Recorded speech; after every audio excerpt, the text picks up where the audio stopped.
Welcome!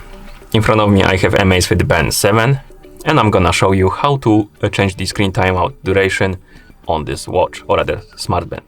Basically, how quickly the screen turns off after you stop using your smartband.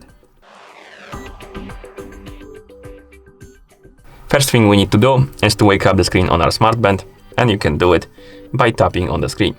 As you can see, mine turned off just now, so to wake it up, just tap on it.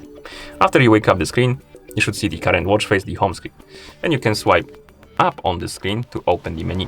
Then scroll down through the menu, find the settings icon, and once you find it, tap on it to enter the settings.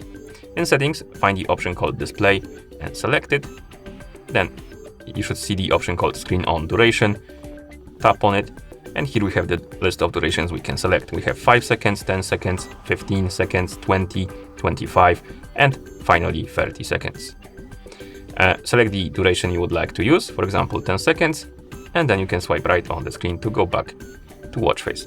And now my screen should turn off automatically after 10 seconds of an activity. So if I won't touch the screen for 10 seconds, it should turn itself off automatically. Like this. And that's how you change the screen timeout duration on this smartband. Thank you for watching. If you found this video helpful, please consider subscribing to our channel and leaving the like on the video.